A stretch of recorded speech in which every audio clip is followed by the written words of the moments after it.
Dalam sebuah riwayat dari Abu Soleh, dari Abu Malik, dari Ibnu Abbas, dari Murrah, dari Ibnu Mas'ud, dari beberapa orang sahabat Rasulullah SAW, ternyata Fir'aun ini dulunya adalah raja yang baik, raja yang adil, yang memimpin dua kaum, yaitu kaum Bani Israel dan juga orang-orang Mesir.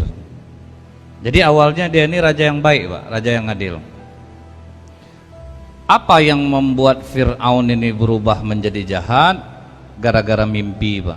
Jadi ini bahayanya mimpi ini rupanya, Bu. Fir'aun ini, Pak, dia bermimpi, dia melihat api dari kejauhan, kemudian membakar istananya. Dan dia melihat ada seorang anak kecil masuk ke dalam kamarnya, mengambil mahkotanya dan menginjak-injaknya. Itu mimpi Fir'aun, Pak. Nah, gara-gara Fir'aun ini diceritakannya, Pak, dikumpulkannya menteri-menterinya, para ahli-ahli tafsir mimpi dia, diceritakannya lah mimpinya ini. Aku melihat api dari kejauhan membakar istanaku. Seorang anak kecil masuk ke dalam kamarku, mengambil mahkotaku dan menginjak-injaknya. Gara-gara para ahli tafsir mimpinya nih lah, Pak, Fir'aun yang tadinya baik berubah menjadi jahat. Jadi orang, Pak, baik bisa berubah karena cintanya kepada jabatannya. Jadi mulai takut dia tergeser nih, Pak, Fir'aun ini. Karena kata para ahli tafsir mimpinya, arti mimpimu itu, raja, akan lahir seorang bayi Bani Israel yang akan menghancurkan kekuasaanmu. Jadi awalnya Fir'aun ini baik sama Bani Israel, Pak. Jadi orang-orang Bani Israel itu jadi pembantu bagi masyarakat Mesir. Nah, kemudian gara-gara mimpi ini akhirnya Fir'aun menanyakan kepada menterinya, apa yang harus kita lakukan? Tidak ada jalan lain, raja. Setiap bayi Bani Israel yang lahir kita bunuh saja. Jadilah gara-gara cinta kepada kekuasaan, Fir'aun yang tadinya baik berubah menjadi jahat. Gara-gara kekuasaan keluarlah maklumat Fir'aun, awasi semua perempuan Bani Israel yang hamil. Siapapun yang lahir anak laki-laki, bunuh. Jadi semua dibunuh, Pak. Kemudian apa kata menterinya setelah beberapa tahun berjalan? Raja, kalau kita bunuh orang Israel ini semuanya, siapa yang jadi pembantu kita nanti? Ini udah pada tua-tua, ini semua kita bunuh. Siapa nanti yang jadi pembantu kita lagi? Jadi apa menurut kalian? Kalau menurut kami, Tuan, kita selang-selingkan aja lah mulai sekarang. Tahun ini kita bunuh, tahun besok kita biarkan hidup bayi laki-laki. Besoknya gitu juga lagi tahun depannya. Setuju? Nabi Harun lahir ketika bayi laki-laki tidak dibunuh, Pak. Lolos Nabi Harun. Malangnya beberapa tahun kemudian Nabi Musa lahir pas giliran bayi laki-laki dibunuh. Tapi itulah, Pak, kuasa Allah yang tidak bisa dibendung. Ibu Nabi Musa tidak diketahui kehamilannya. Jadi begitu dia melahirkan, apa kata Allah? Wa auhayna ila ummi Musa an ardi'ihi fa idza khifti alaihi fa alqihi fil yammi wala takhafi wala tahzani. Diilhamkan oleh Allah, itu bayi letakkan di dalam peti, tapi bukan dihanyutkan, Pak, diikat pakai tali. Jadi setiap kali misalnya Nabi Musa ini haus, tarik, kemudian disusukan. Setiap kali haus nanti ditarik lagi, disusukan, dilepas lagi. Jadi bukan dihanyutkan, Pak. Kapan ibu Nabi Musa tahu bayinya haus? Nah, inilah keajaiban. seorang ibu yang menyusui anaknya secara langsung. Kemudian Pak, kali ini malang Bu, terlepas Pak, karena kaget ibu Nabi Musa, ada yang datang, ditaruhkan di dalam peti, lupa mengikatnya, hanyut. Ibu Nabi Musa begitu cemasnya Pak, dia panggil kakak Nabi Musa, Miriam, kakak perempuan Nabi Musa. Cepat kau iringi dari daratan, kemana sampainya peti itu? Diikutlah oleh Miriam dari darat. Kaget ibu Nabi Musa Pak. Apa kata Miriam? Ibu, ternyata peti itu sampai di dapur istana Fir'aun. Panik ibu Nabi Musa Pak. Kepanikan ini tergambar dalam surat Al-Qasas ayat 10-13. Wa asbaha fuadu ummi Musa, langsung kosong hati ibu Nabi Musa Pak.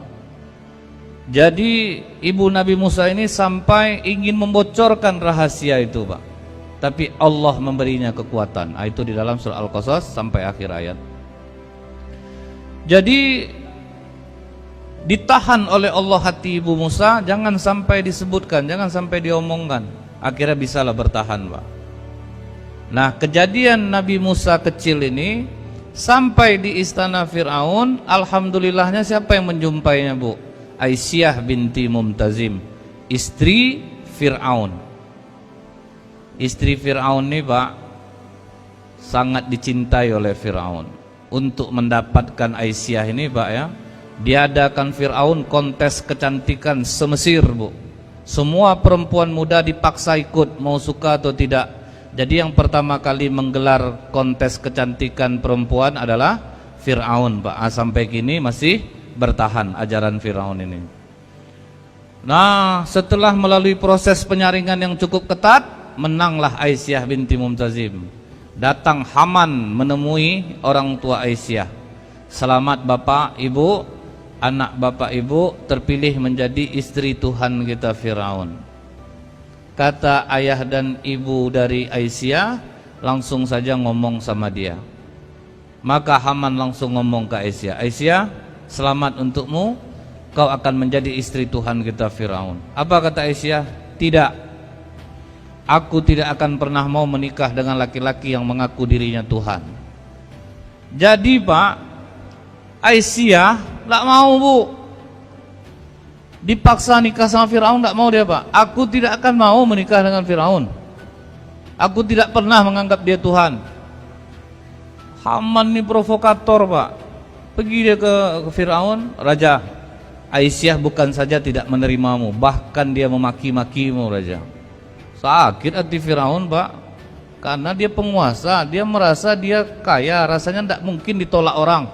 Ini perempuan miskin nolak dia Pak.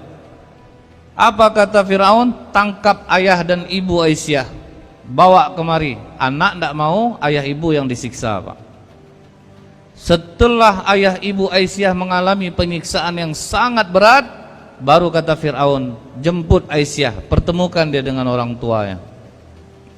Begitu ketemu dengan orang tuanya, anak mana yang tidak menangis Pak melihat ayah ibunya habis disiksa oleh Fir'aun. Apa kata Aisyah? Mengapa kau siksa seperti ini ayah dan ibuku Fir'aun? Karena kau tidak mau menikah dengan aku. Kalau kau mau menikah dengan aku Aisyah, apapun yang kau minta akan aku kabulkan. Ana rabbukumul a'la, aku Tuhan yang paling tinggi. Akhirnya Aisyah karena sayang kepada orang tuanya Pak, oke, aku mau menikah denganmu Fir'aun, tapi ada beberapa syarat yang harus kau penuhi.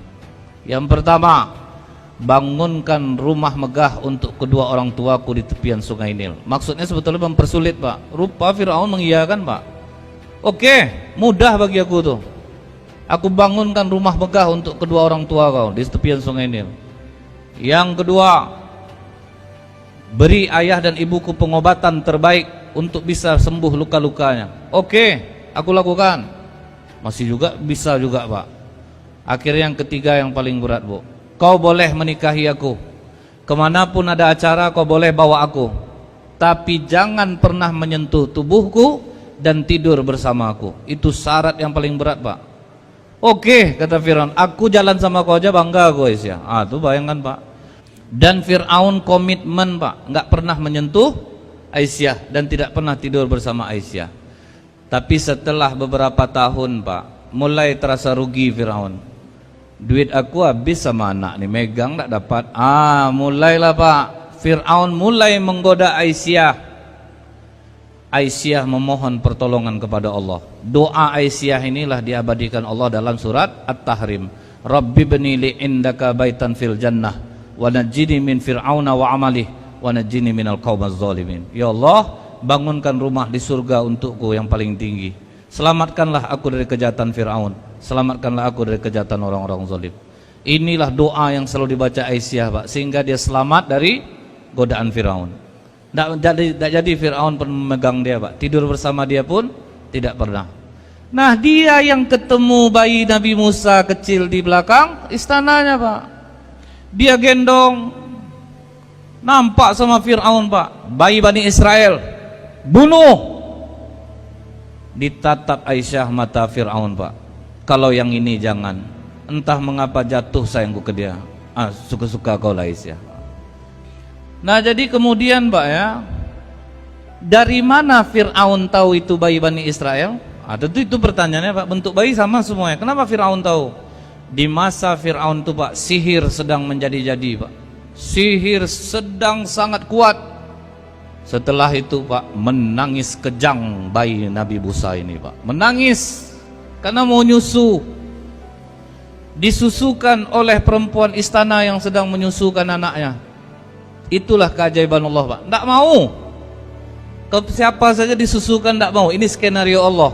Kepada siapapun disusukan tidak mau. Maka dibawa ke pasar.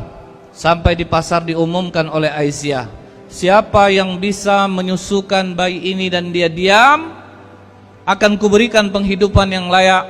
Aku berikan upah yang besar. Pas ada kakak Nabi Musa perempuan di sana, Pak. Langsung dia nyamar. Apa kata dia? Hal adullukum ala ahli baiti yakfulunahu lakum wa hum lahum nasihun. Itu terdapat dalam surah Al-Qasas 12. Maukah kamu aku tunjukkan kepadamu ahli bait yang akan memeliharanya untukmu dan mereka dapat berlaku baik kepadanya? Oh, mau, kata Aisyah. Dibawalah oleh kakak Nabi Musa ke rumah mak kandung Nabi Musa. Coba sama ibu nih, disusukan oleh ibu Nabi Musa tuh mau, Pak. Bu, kalau begitu tinggal aja di istana saya. Tidak, saya punya suami, punya anak. Pokok setiap bayi ini haus bawa aja kemari. Lihat, Pak. Karena ibu Nabi Musa sabar, dikasih Allah cobaan, akhirnya cobaan berat itu berbalik menjadi kebaikan, Pak. Udahlah dapat ketemu anak kandung, menyusukan anak sendiri, dapat pula duit banyak, Pak. Lama kelamaan Fir'aun tidak bisa menahan hatinya, Pak. Timbul sayangnya kepada Nabi Musa. Tidak bisa dipungkirinya, Pak. Diam-diam, Pak, diagah-agahnya bayi kecil ini, Pak. Kecil, bajaknya main-main, Pak. Pas dia mau mencium Nabi Musa, ditarik Nabi Musa kecil jenggotnya, Pak. Salto Fir'aun langsung, Pak. Tersungkur. Karena apa, Bu? Satu Nabi Musa dewasa kekuatannya sama dengan 10 orang laki-laki, Pak. Berarti bayinya sama dengan 1 orang laki-laki dewasa. Maka tersungkur Fir'aun, Pak. Berputar dibuatnya, langsung dicabut Fir'aun pedang. Berarti inilah bayi Bani Israel yang ada dalam mimpi aku nih. Waktu dia mau pancung, Pak, berlari Aisyah, jangan, berhenti, Pak. Otomatis, Pak, berhenti pedang itu langsung. Kenapa kau membunuh dia? Tarik jenggot aku, Aisyah. Salto aku dibuatnya. Mana pula mungkin anak kecil nih. Kau nak nampak kau tadi, kau nak di sini. Aku yang merasakan. Terbalik aku tadi. Pokoknya mau aku bunuh anak nih, tidak ada cerita. Tidak, ginilah, kita ujilah. Taruh kurma sebutir, taruh batu bara sebutir yang sudah panas. Kalau sempat dia berakal, pasti dia pilih kurma. Tapi karena dia masih anak-anak, pasti yang dia pilih bara api. Ngeri Aisyah mengambil keputusan, Pak. Ternyata Nabi Musa kecil mengambil bara api, dimasukkannya ke mulutnya. Itulah yang menyebabkan lidah Nabi Musa terbakar sehingga sulit untuk bicara, Pak. Itulah awal Nabi Musa itu tidak bisa bicaranya lancar. Setelah Nabi Musa remaja, ini terdapat di dalam dekat halaman 483, Pak.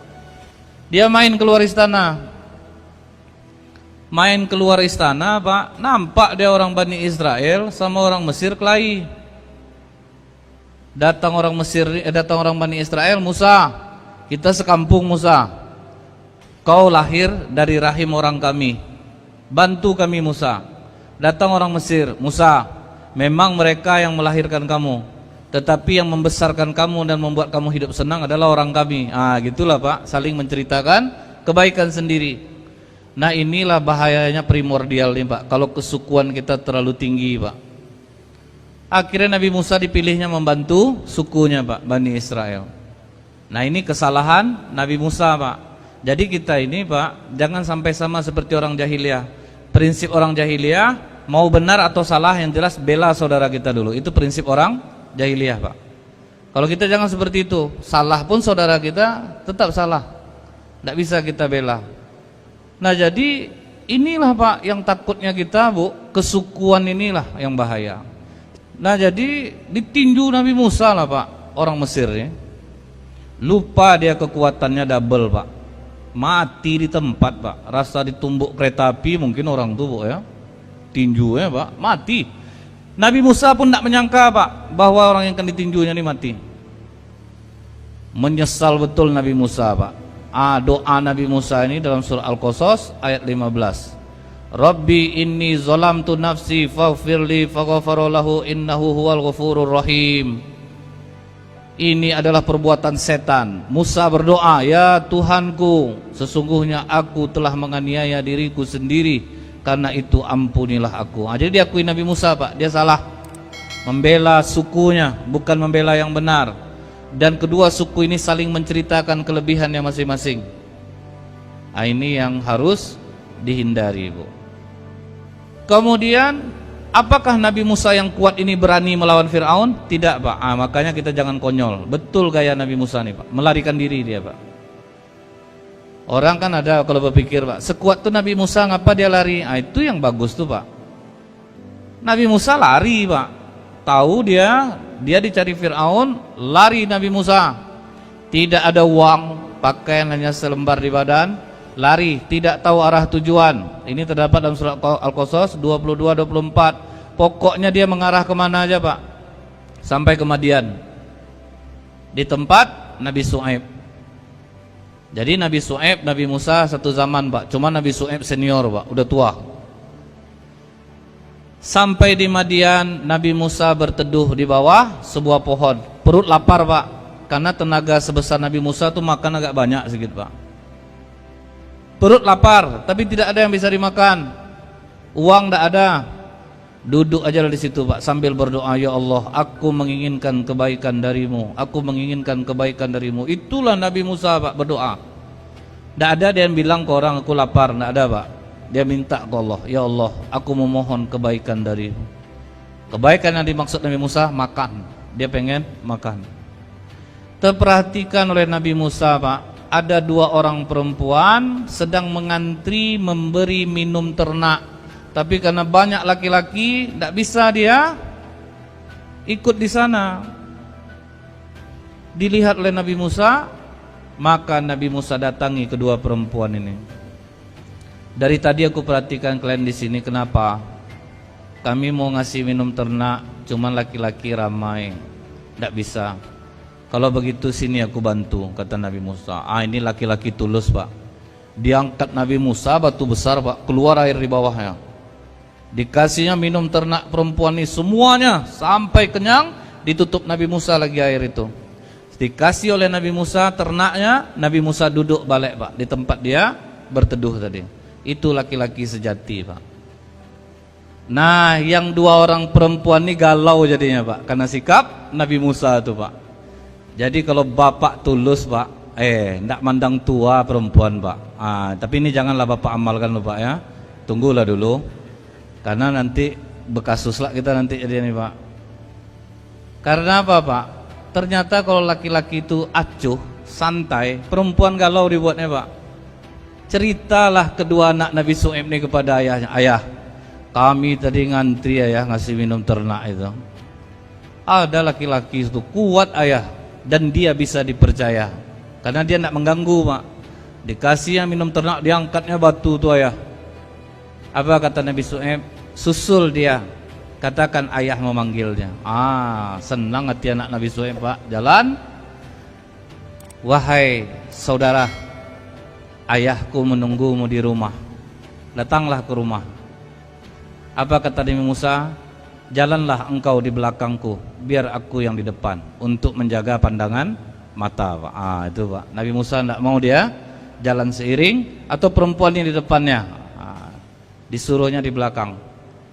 Nah kemudian Pak, datang perempuan ini menjemput Nabi Musa. Kemudian dia berjalan di belakang, Nabi Musa di depan. Nabi Musa menjaga pandangan matanya. Sampai di rumah Nabi Shu'aib diinterogasi Pak. Kenapa kau sampai kemari? Kau dari mana? Dijawab semua oleh Nabi Musa. Maka kata Nabi Shu'aib, engkau telah sampai di tempat yang aman. Maka Nabi Shu'aib mengatakan kepada Nabi Musa, udahlah tinggal di sini, menikah dengan anakku. Mau kau cukupkan 8 tahun boleh, 10 tahun boleh. Akhirnya Nabi Musa memilih 10 tahun dia mengabdi kepada Nabi Shu'aib, tinggal bersama Nabi Shu'aib.